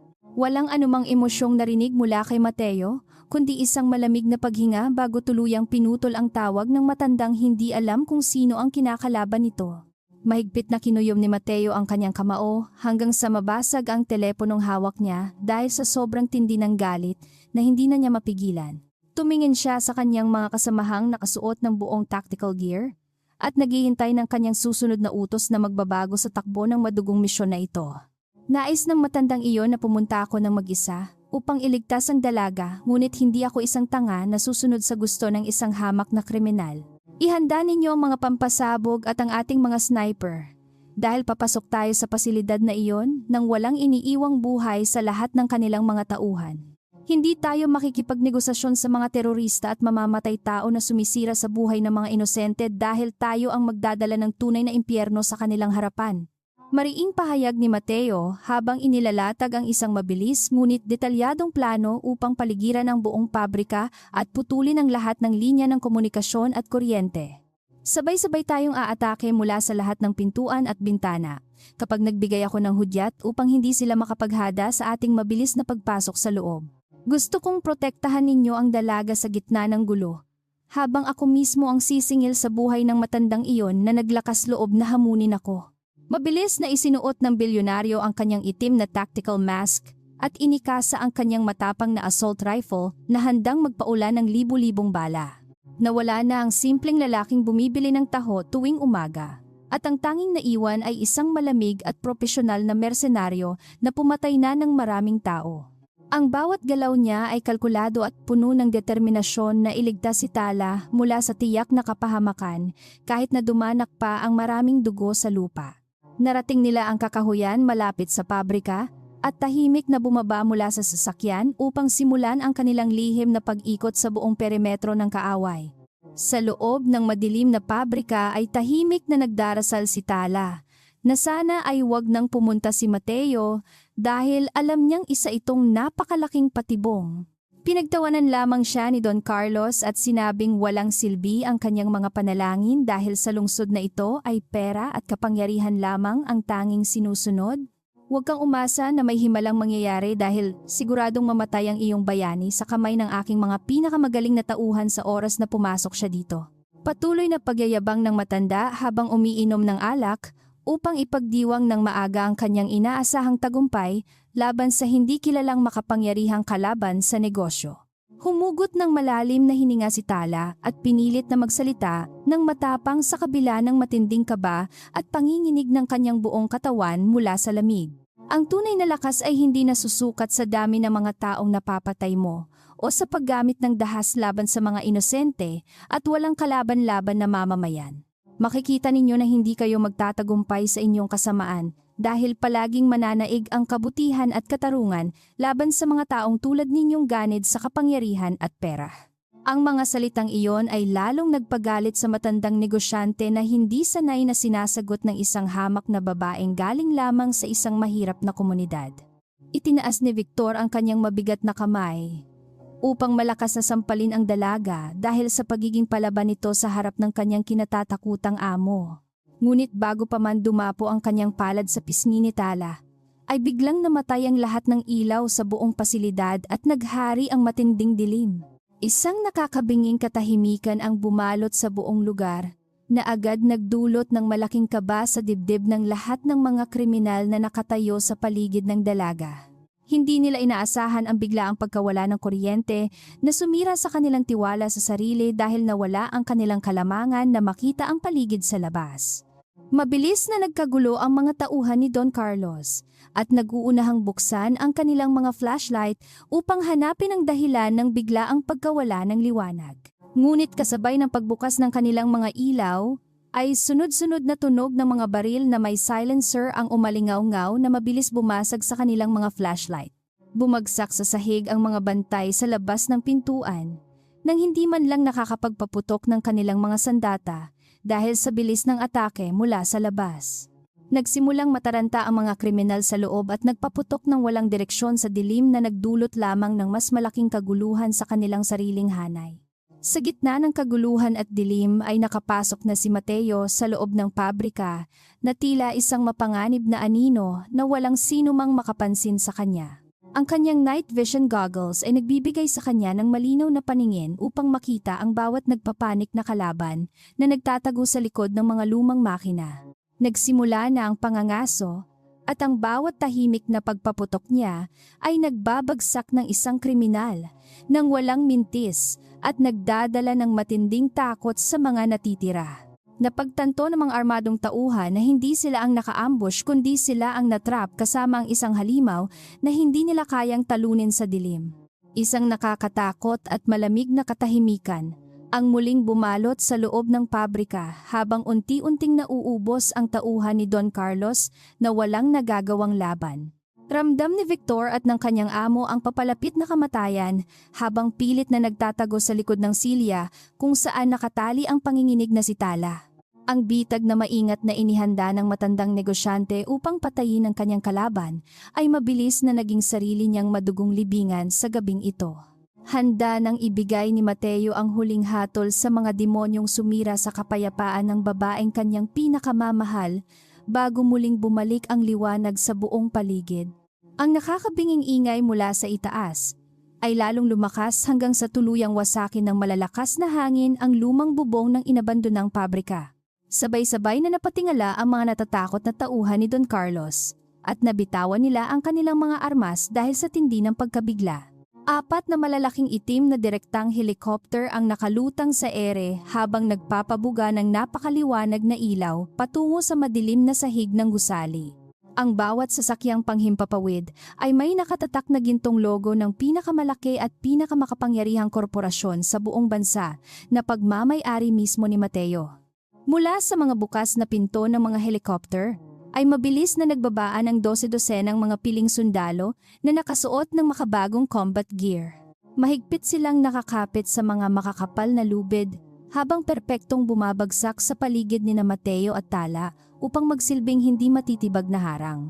Bawat isa sa kanila ay armado ng mga pinakabagong teknolohiya at armas na malayong mas maganda kaysa sa mga luma at murang baril ng mga sindikato. Sa loob lamang ng ilang segundo ay ganap na napaligiran at nakontrol ng pangkat ni Mateo ang buong lugar nang walang pinapatak na dugo. Nanginig sa matinding takot ang mga tauhan ni Don Carlos nang mapagtanto nila na ang kanilang kinalaban ay hindi isang simpleng mersenaryo lamang. Sila ay napaligiran ng pinakamagaling na pribadong militar sa bansa na kayang pumatay ng daan-daang tao nang hindi man lang pagpapawisan sa laban. Dahil sa matinding panik at kawalan ng pag-asa, ay sabay-sabay nilang inihagis ang kanilang mga sandata sa maruming sahig upang ipakita ang kanilang mabilis na pagsuko. Alam nilang anumang pagtatangka na lumaban ay magre-resulta lamang sa kanilang tiyak at agarang kamatayan kaya mas minabuti nilang iligtas ang kanilang mga buhay ngayon. Mabilis na lumapit ang 3 sundalo upang tuluyang protektahan si Tala at sinuri kung mayroon siyang natamong matinding sugat mula sa nangyaring marahas na pagdukot. Isa sa kanila ang maingat na nagsuot ng isang makapal na itim na jacket sa nanginginig na balikat ng dalaga upang bigyan ito ng kinakailangang init. Nanatiling yakap ni Tala ang matipunong braso ni Mateo habang hindi pa rin makapaniwala sa napakalaking himala na nagaganap sa mismong harapan ng kanyang mga mata. Sa wakas ay nakaramdam siya ng tunay na kaligtasan dahil alam niyang tapos na ang malaking panganib na nagbanta sa kanyang buhay. Sa kabilang banda ay tuluyan nang bumagsak sa kanyang mga tuhod si Don Carlos habang nakatitig sa hindi kapani-paniwalang puwersa na dumating upang sirain siya. Ang kanyang mayabang na mukha kanina ay napalitan ng isang maputla at nanginginig na anyo dahil sa labis na takot na mamatay sa gabing ito. Hindi niya kailanman inakala na ang simpleng lalaking pinagtangkaan niyang patayin ay ang mismong bilyonaryong nagmamay-ari ng kalahati ng mga negosyo at lupa sa buong syudad. Gumuho ang buong mundo ng matandang ganid at napagtanto niyang ito na ang malagim na katapusan ng kanyang mahabang paghahari-harian sa ibabaw ng batas. Dahan-dahang lumapit si Mateo patungo sa nakaluhod na negosyante habang inilalabas ang isang nakakatakot na aura na nagpapanginig sa lahat ng taong naroroon sa pasilidad. Ang kanyang mga hakbang ay mabigat at puno ng awtoridad na tila isang nagagalit na hari na handang magpataw ng pinakamabigat na parusa sa kanyang nasasakupan. Umabante ang 2 sundalo upang hawakan ng mahigpit ang magkabilang braso ni Don Carlos upang hindi ito makagawa ng anumang biglaang galaw habang lumalapit ang kanilang pinuno. Wala nang natirang lakas ang matanda upang lumaban pa dahil ganap na siyang napaligiran at tinalo ng mas malakas na kapangyarihan. Sino ka ba talagang demonyo ka? At paano mo nagawang utusan ng pinakamakapangyarihang pribadong hukbo sa buong bansa na pumunta dito upang sirain ang aking organisasyon? Nanginginig na tanong ni Don Carlos habang pilit na iniaangat ang kanyang mukha upang tingnan ang malamig at nakakatakot na mga mata ng galit na bilyonaryo. Isang malamig na ngiti ang sumilay sa labi ni Mateo. Bago dahan-dahang inalis ang kanyang itim na maskara upang ipakita ang kanyang buong mukha sa madla. Nakilala agad ng matanda ang kilalang mukha na madalas niyang nakikita sa mga balita tungkol sa pinakamayamang tao sa buong mundo. Ako si Mateo ang mismong nagmamay-ari at nagpapatakbo ng korporasyong pilit mong binabangga at ninanakawan ng mga lupain sa loob ng maraming mahabang taon na lumipas. Malamig na pahayag ng bilyonaryo na nagdulot ng agarang pagtigil ng paghinga ng matandang negosyante dahil sa tindi ng pagkabigla at matinding pagsisisi sa kanyang mga nagawa. Ginamit ko ang aking sariling oras upang mag-imbestiga at bantayan ang mga inosenteng nagtitinda dahil alam kong may mga ganid na taong tulad mo na nananamantala sa kanila. Ngayon ay kailangan mong harapin ang buong puwersa ng aking galit at batas na matagal mo nang tinatakasan ng walang kaparusahan. Parang awa mo na Ginoong Mateo ay, patawarin mo ako sa aking mga nagawang kasalanan at ibibigay ko sa iyo ang lahat ng aking malalaking negosyo. Pagmamakaawa ng nakaluhod na si Don Carlos habang umiiyak at pilit na inaabot ang sapatos ng lalaking pinlano niyang patayin ng walang awa at habag. Handa akong umalis sa bansang ito at hindi na muling babalik pa kung hahayaan mo lamang akong mabuhay pagkatapos ng gabing ito at pakawalan ng buo. Walang anumang bakas ng pagkaawa ang makikita sa mga mata ng bilyonaryo habang malamig na pinapanood ang matinding pagdurusa ng kalaban. Hindi ko kailangan ng iyong maruming pera dahil mas marami akong kayamanan kaysa sa buong angkan mo na pinagsama-sama mula pa sa iyong mga ninuno. Mariing sagot ni Mateo na nagpatunaw sa huling pag-asa ng matandang sindikato na makatakas sa tiyak na pagkakulong sa habambuhay na sentensya sa madilim na pasilidad. Ang tanging kailangan ko ay ang tuluyang pagkawala ng iyong kasamaan upang makapamuhay ng payapa ang mga inosenteng taong tulad ng babaeng pinagtangkaan mong saktan kanina. Dalhin ninyo ang matandang ito at ang kanyang mga kasamahan sa ating pasilidad hanggang sa dumating ang mga otoridad bukas. Mabilis na kumilos ang mga sundalo at pinuwersang patayuin ang nanginginig na si Don Carlos bago ito kinabitan ng mahigpit na posas sa likod ng kanyang katawan. Ganoon din ang ginawa nila sa iba pang mga kriminal na tahimik na sumunod sa bawat utos dahil sa takot na mabaril ng mas malakas na puwersa. Kinaladkad nila palabas ng madilim na pabrika ang mga masasamang tao at isinakay sa mga naghihintay na malalaking sasakyan upang dalhin sa isang napakaligtas at lihim na kulungan. Natapos ang paghahari ng kasamaan at pangingikil ng sindikatong iyon sa loob lamang ng isang maikling gabi dahil sa kapangyarihan ng nag-iisang lalaki. Nang mawala na ang mga kalaban ay dahan-dahang naglakad si Mateo pabalik kay Tala na ngayon ay nakatayo na at pinupunasan ang kanyang huling mga luha.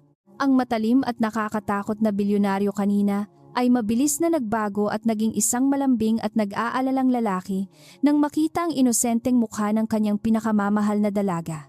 Maingat niyang hinawakan ang malamig na pisngi ni Tala at tiningnan ito ng may buong pagmamahal na matagal na niyang itinatago sa loob ng kanyang malamig na puso. Ligtas na tayo ngayon, mahal ko, at wala nang sino man ang makakapanakit sa iyo o sa iyong pamilya hanggat ako ay nabubuhay. Hindi pa rin makapagsalita si Tala dahil sa sobrang pagkabigla sa mga sunod-sunod na revelasyon na kanyang narinig at nakita sa loob ng madilim na gabing ito. Ang lalaking palaging bumibili ng taho at matamang nakikinig sa kanyang mga kwento ay ang mismong makapangyarihang pinuno ng isang napakalaking imperyo sa buong bansa at mundo. Pakiramdam niya ay nananaginip lamang siya habang nakatitig sa magaganda at malalalim na mata ng lalaking nagligtas sa kanya mula sa tiyak na panganib at pang-aabuso ng sindikato. Pilit niyang inuunawa ang lahat ng nangyayari ngunit ang tangi niyang nararamdaman ay ang matinding pasasalamat at pagmamahal sa matipunong bilyonaryo. Patawarin mo ako kung itinago ko ang aking tunay na pagkatao sa iyo sa mahabang panahon dahil gusto ko lamang maranasan ng isang simpleng buhay sa palengke. Malambing na paliwanag ni Mateo habang inaalalayan si Tala na lumakad patungo sa labas ng inabandonang pabrika kung saan naghihintay ang kanyang pinakamagarang helicopter at mga tauhan. Sa tuwing nakikita ko ang iyong masayang ngiti at matatag na determinasyon araw-araw, ay doon ko nararamdaman ang tunay na kapayapaan na hindi ko mabibili ng anumang pera. Ikaw ang nagturo sa akin kung paano muling maging isang normal na tao sa kabila ng magulong mundo ng negosyo. Wala po akong dapat ipatawad sa inyo, Ginoong Mateo. Dahil kung hindi dahil sa inyong kabutihan, ay baka wala na ako sa mundong ito kasama ang ina. Naiiyak na sagot ni Tala habang mahigpit na nakahawak sa malaking kamay ng lalaki na patuloy na nagbibigay sa kanya ng lakas at labis na kapanatagan sa iyon. Tinanggap niya ng buong puso ang totoong pagkatao ng bilyonaryo. Dahil nakita niya na sa likod ng malaking kayamanan nito ay mayroon itong isang tapat at ginintoang puso. Ngumiti si Mateo at hinalikan ng magaan ang noo ng dalaga na naging hudyat ng bagong samahan. Halika na at umuwi na tayo upang makapagpahinga ka na ng maayos matapos ang nakakapagod at nakakatakot na karanasan mo sa kamay ng mga masasamang taong iyon ngayon. Inalalayan ni Mateo ang dalaga paakyat sa naghihintay na malaking helicopter na may mga malalambot na upuan at mainit na inumin na inihanda para lamang sa kanilang dalawa. Pagpasok nila ay agad na umandar ang makina at dahan-dahang umangat ang sasakyang panghimpapawid palayo sa madilim na lugar upang iwanan ng masalimuot na alaala ng gabing iyon. Nakatingin lamang si Tala sa maliwanag na syudad sa ibaba, habang mahigpit na nakayakap sa lalaking nangakong magpoprotekta sa kanya. Habang nasa himpapawid ay lumapit si Elias at nagbigay ng magandang balita tungkol sa kalagayan ng ina ni Tala na kasalukuyang nagpapahinga sa isang napakaligtas at pribadong ospital. Ginoong Mateo, ay maayos na po ang kalagayan ng ina ng dalaga? At patuloy siyang binabantayan ng ating mga pinakamagaling na doktor upang makasiguro sa kanyang mabilis na paggaling. Napangiti ng maluwag si Tala nang marinig ang balitang ito dahil ito ang pangunahing dahilan ng kanyang matinding pag-aalala habang siya ay bihag ng mga walang pusong sindikato. Labis ang kanyang pasasalamat at hindi niya mapigilang umiyak muli dahil sa sobrang saya at ginhawa. Tiningnan ni Mateo ang buong kalungsuran mula sa itaas at nangakong gagamitin ang lahat ng kanyang kapangyarihan upang patuloy na linisin ang mga maruruming elemento sa kanilang lipunan. Hindi na siya magtatago sa likod ng mga anino at sisiguraduhin niyang mabibigyan ng maayos na buhay at proteksyon ang mga mahihirap na manggagawa na tulad ng kanyang minamahal. Muling tiningnan ng bilyonaryo si Tala na ngayon ay mahimbing nang natutulog sa kanyang balikat dahil sa matinding pagod at naramdamang kapayapaan matapos ang mahabang gabi ng labanan. Ito ang pinakamasayang araw sa buhay ng matipunong lalaki dahil sa wakas ay hawak na niya ang kanyang kinabukasan. Ligtas na lumapag ang malaking helicopter sa tuktok ng isang napakataas na gusali na pagmamay-ari mismo ng kumpanya ni Mateo kung saan nakahanda ng isang magarang kwarto. Dahan-dahan niyang binuhat ang mahimbing na natutulog na dalaga pababa ng sasakyang panghimpapawid upang hindi ito magising mula sa kanyang mapayapang panaginip matapos ang isang matinding bangungot ng kasamaan. Nakahanda ang lahat ng tauhan at doktor upang ibigay ang pinakamagandang serbisyo para sa babaeng kinikilala na nila ngayon bilang mahalagang reyna ng kanilang iginagalang na makapangyarihang hari. Tahimik at payapa ang buong paligid habang dahan-dahan silang naglalakad papasok sa ligtas at marangyang pasilidad na iyon. Nang gabing iyon ay naputol ang malaking sungay ng korupsyon at pangingikil sa buong pamilihan dahil sa mabilis na pagbagsak ng buong imperyo at organisasyon ng masamang matanda. Hindi kailanman inakala ng mga kriminal na ang pagpili nilang saktan ang isang inosenteng nagtitinda ng taho ay magiging mitya ng kanilang sariling mabilis at malagim na pagkawasak ngayon. Sa isang iglap ay nagbago ang takbo ng buhay sa syudad na nagbigay ng bagong pag-asa at kaligtasan para sa mga taong patuloy na naghahanap buhay ng marangal araw-araw. Nagwagi ang kabutihan at pagmamahal laban sa lahat ng kasamaan dahil sa matinding determinasyon ng isang bilyonaryong bayani. Samantala ay mabilis na kumilos ang kapulisan matapos makatanggap ng lihim na tawag na nagbigay ng eksaktong lokasyon ng inabandonang pabrika at mga ebidensya laban sa buong malaking sindikato.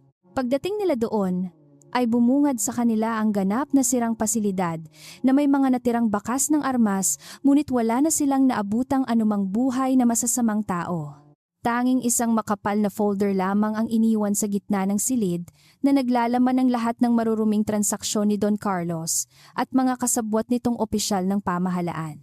Ito ay nagsilbing pinakamatibay na patunay upang tuluyang kasuhan at ipakulong ang lahat ng sangkot sa iligal na operasyon. Kinabukasan ay sumabog ang malaking balita sa lahat ng telebisyon at pahayagan tungkol sa biglaang pagkabuwag ng pinakamalaking grupo ng mga kriminal na matagal nang nagpapahirap sa buong syudad.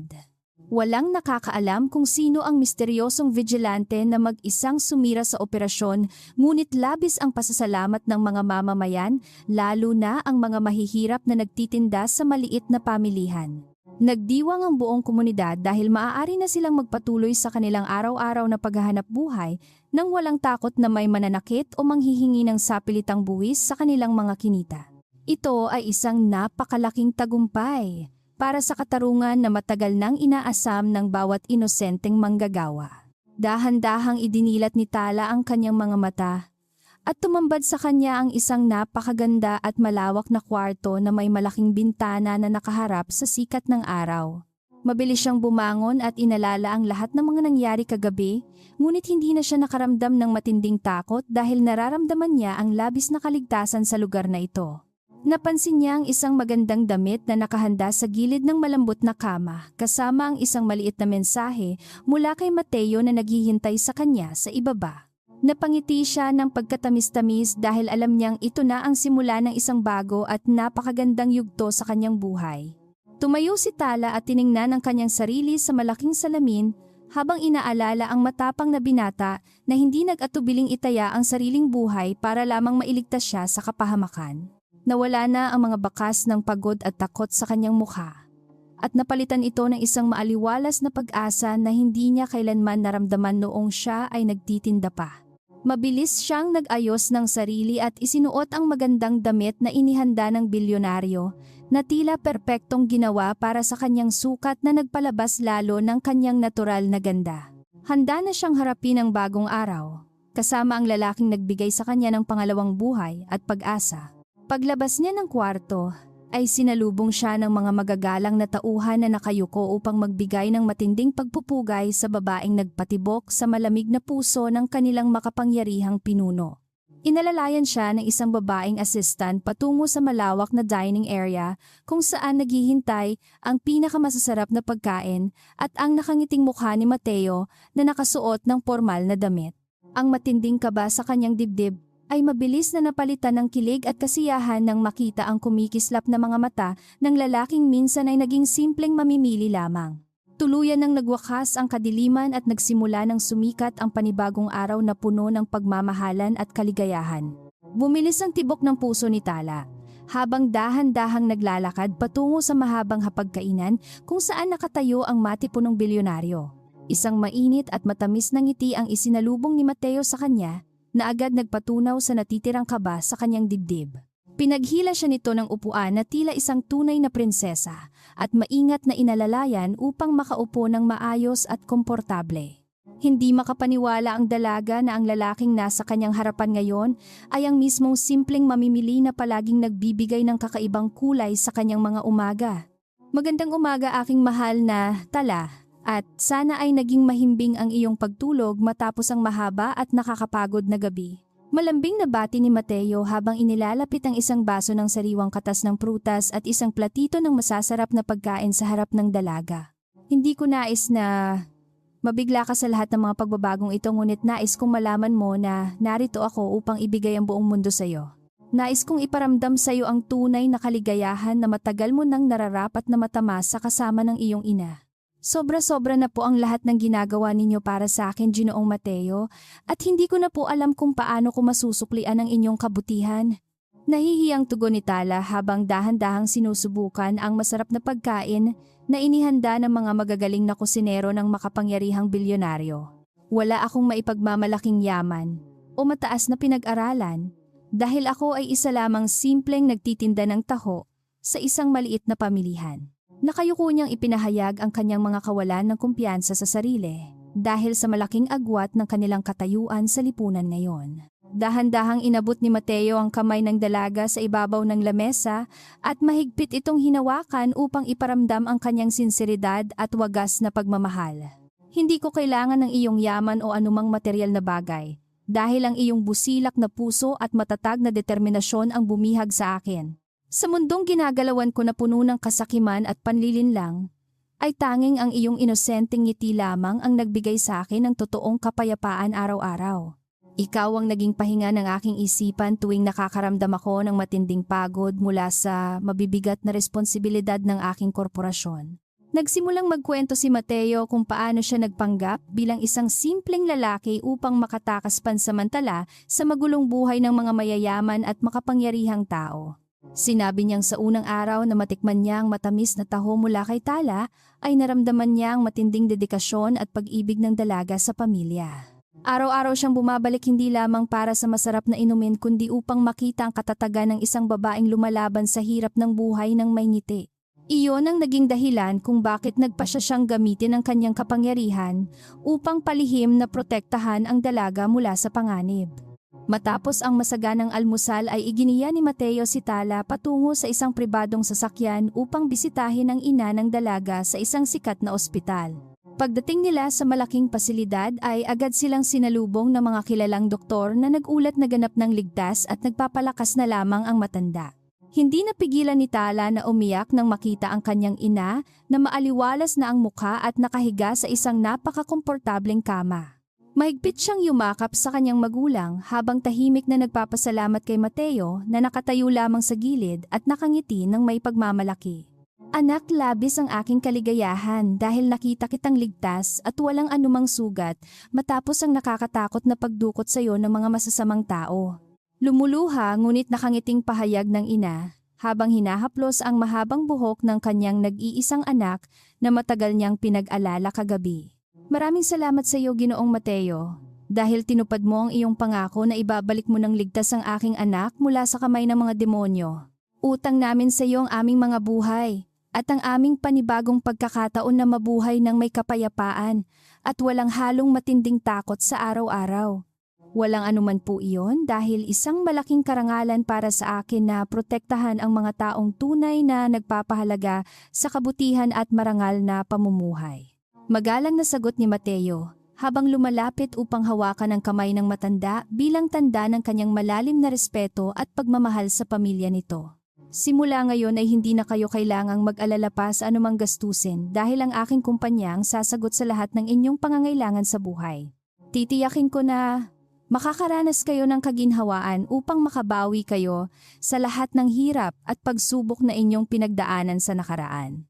Sa mga sumunod na araw ay naging mabilis ang pagbabago sa buong pamilihan kung saan dating nagtitinda ang magandang dalaga ng kanyang masarap na taho.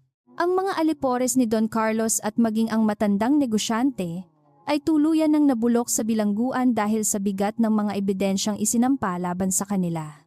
Ang pamahalaan at kapulisan ay natakot sa malawak na impluwensya ni Mateo, kaya naman naging mabilis ang pagpataw ng hustisya para sa lahat ng mga biktima. Wala ng mga sindikatong nangingikil sa mga maliliit na negosyante, at naghari ang totoong kapayapaan sa bawat kanto ng kalsada. Isang malaking anunsyo ang inilabas ng kumpanya ni Mateo na nagpasaya sa buong komunidad lalo na sa mga dating kasamahan ni Tala sa magulong pamilihan. Ang lupain na matagal nang pinag-aagawan at pinagtangka ang agawin ni Don Carlos ay tuluyan ng binili ng bilyonaryo upang gawing isang moderno at malinis na pampublikong palengke.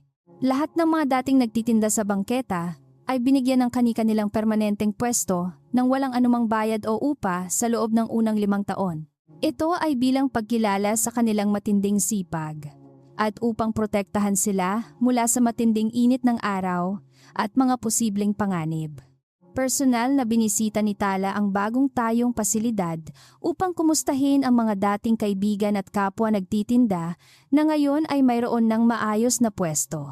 Sinalubong siya ng mga masasayang ngiti at maiinit na yakap mula sa mga taong matagal nang naghihirap ngunit ngayon ay nakakaramdam na ng tunay na ginhawa. Lahat sila ay nagpasalamat sa dalaga at sa makapangyarihang bilyonaryo na naging daan upang matupad ang kanilang mga pangarap na magkaroon ng maayos na negosyo. Napaluha si Tala sa tindi ng kagalakan dahil hindi niya inaasahan na aabot sa ganito kalaki ang maitutulong ng pag-ibig ni Mateo. Nang maglakad si Tala sa gitna ng bagong palengke ay nakita niya ang isang napakaganda at modernong tindahan na may nakapaskil na malaking pangalan niya. Ito ay isang formal na cafe na naghahain ng mga espesyal na taho at iba pang mga matatamis na kakanin na paborito ng mga mamamayan. Sa loob ay naroon si Mateo na nakasuot ng simpleng damit at naghihintay habang may hawak na 2 baso ng mainit at masarap na taho. Ito ang aking espesyal na regalo para sa iyo. Dahil alam kong hindi mo kailanman tatalikuran ang pagtitinda na nagbigay ng buhay sa iyo. Hindi makapaniwala ang dalaga habang tinitingnan ang bawat sulok ng magandang tindahan na puno ng mga makabagong kagamitan para sa paggawa ng maraming taho at sago. Wala siyang masabi kundi ang paulit-ulit na pagpapasalamat sa lalaking walang sawang nagbibigay ng mga sorpresa na labis na nagpapabago sa takbo ng kanyang buong buhay. Lumapit si Mateo at iniabot ang isang baso sa dalaga. Bago malambing na hinalikan ng noo nito sa harap ng mga nagagalak na dating kasamahan sa palengke. Ito na ang simula ng iyong sariling imperyo at narito lamang ako palagi upang suportahan ang lahat ng iyong mga pangarap. Lumipas ang ilang buwan at naging napakamatagumpay ng tindahan ni Tala dahil dinagsa ito ng napakaraming tao na nais matikman ang sikat at masarap na taho. Kasabay ng paglago ng kanyang negosyo ay ang mas malalim na pagkahulog ng kanyang puso sa matipunong bilyonaryo na walang palyang bumibisita sa kanya tuwing umaga. Kahit na napakaabala ni Mateo sa pamamahala ng kanyang napakalaking korporasyon, ay hindi niya kailanman nakalimutang maglaan ng sapat na oras para sa kanyang minamahal na dalaga. Ang kanilang kwento ay naging inspirasyon sa buong syudad na nagpapatunay na ang tunay na pag-ibig ay walang kinikilalang antas ng buhay. Isang gabi ay nag-imbita si Mateo na magkaroon sila ng isang pribado at romantikong hapunan sa tuktok ng pinakamataas na gusali sa buong syudad ng Maynila. Isang helicopter muli ang sumundo kay Tala mula sa kanyang tindahan upang ihatid siya sa isang lugar na napapalibutan ng libu-libong mga kumikinang na pulang rosas. Sa gitna ay may isang lamesa na puno ng masasarap na pagkain at umiilaw ng mga kandila na nagbibigay ng napakagandang atmosfera sa ilalim ng mga bituin. Wala sa sariling napakapit si Tala sa kanyang dibdib dahil sa sobrang lakas ng tibok ng kanyang puso sa nagaganap na eksena. Sinalubong siya ni Mateo na nakasuot ng isang napaka-eleganteng itim na suit na lalong nagpalabas sa kanyang taglay na kakisigan at malakas na awtoridad bilang bilyonaryo. Inalalayan siya nito patungo sa lamesa habang tumutugtog ang isang malambing na musika na inihanda ng isang sikat na grupo ng mga biolinista sa gilid. Kumain sila ng may labis na kasiyahan habang nagpapalitan ng mga maiinit na sulyap na puno ng pangako at wagas na pagmamahal para sa isa't isa. Ito ang pinakaperpektong gabi na hindi kailanman naisip ni Tala na mangyayari sa kanyang simpleng buhay bilang isang hamak na nagtitinda sa kalye. Matapos ang matamis na hapunan ay hinawakan ni Mateo ang kamay ng dalaga at dahan-dahan siyang iginiya patungo sa dulo ng bubong upang tingnan ang buong syudad. Mula sa itaas ay makikita ang mga nagkikislapang ilaw ng mga gusali at kalsada na minsang naging saksi sa kanilang hindi pangkaraniwang pagtatagpo at mahabang pagsubok. Tala, ikaw ang pinakamagandang bagay na nangyari sa aking buhay at hindi ko na maimahinasyon ang aking bukas kung wala ka sa aking piling habang buhay. Malambing at puno ng emosyon na pahayag ng lalaki habang tinititigan ang mga nangingislap na mata ng kanyang pinakamamahal na magandang reyna. Dahan-dahang lumuhod ang makapangyarihang bilyonaryo sa harap ng umiiyak na dalaga at inilabas ang isang maliit na kahon mula sa bulsa ng kanyang mamahaling itim na suit. Nang buksan niya ito ay tumambad ang isang napakaganda at kumikinang na diamanteng singsing na sapat na upang bumili ng isang buong malaking gusali sa syudad. Tala, nais kong tanungin kung maaari mo bang ibigay sa akin ang natitirang mga araw ng iyong buhay upang patuloy kitang mahalin at protektahan ng lubos. Pakakasalan mo ba ang isang lalaking tulad ko na minsang nagpanggap na isang simpleng mamimili lamang ng taho sa inyong palengke?